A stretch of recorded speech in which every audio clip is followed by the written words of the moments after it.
What is persistence? It is a set of techniques allowing to persist in the target environment. In other words, these are all technical and operational means of preserving access to your victim organization, including the ability to survive a machine reboot. Now, why bother? Why is it important? So the first answer is pretty obvious. After you successfully breached into your target, either through spear phishing or by exploiting some vulnerability and crossing the perimeter, you land in an environment about which you probably don't know too much. So you need time to make a proper recon before you move further with your post-exploitation activities, right? So that's one. You're buying some time for your team to be able to accomplish your objective. And that brings me to the second point, operational security.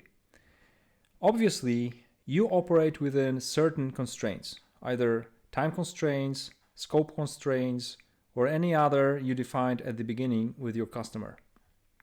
But that doesn't mean that once you land on a box, you start scanning internal networks like crazy, okay? First of all, real threat actors don't do such things. So if you want to simulate or emulate adversary realistically, you should start low and slow and move further without making too much noise. It all costs, time and effort and good understanding of your craft. And that's where a good, well-hidden persistence can save you from a lot of trouble. But it's also a double-edged sword. If you use well-known, well-understood, and easily discoverable persistence method, your operation can get burned very quickly, okay? So number 2 is OPSEC. Now imagine that you're on an engagement which lasts 6 months. And I know that this doesn't happen too often to have that kind of comfort, but just for a moment, think about such an operation. You have 6 months to get a list of objectives you received from your customer, okay? And your goal is to accomplish them without being detected. So how on earth would it be possible if you don't employ several not well-known persistence methods? And why am I talking about it? Because I want you to start thinking about your behavior during your engagements. Does it really look like a real adversary emulation or simulation? And how do you measure that? The whole Sector 7 project is about teaching you not only technical skills, but also how to operate the right way, stay invisible, think about your tradecraft and your tools, your footprints you leave behind, your OPSEC, your understanding of TTPs, and how to preserve an edge over the defenders, okay? These are all the things we teach in Sector 7. And persistence is just one of those.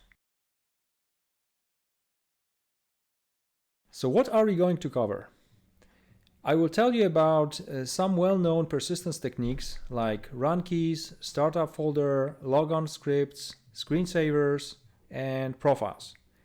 Then we will walk through DLL hijacking and DLL proxying, which is just a DLL hijacking with preserving hijacked functionality, okay? The same goes with comms, component object model. So how to hijack and build a COM proxy. Then we will move to methods which require local admin privileges, including multi-action tasks, app shims, image file execution options, WMI event subscriptions, AppCert DLLs, AppInit DLLs, WinLogon, time providers, and port monitors.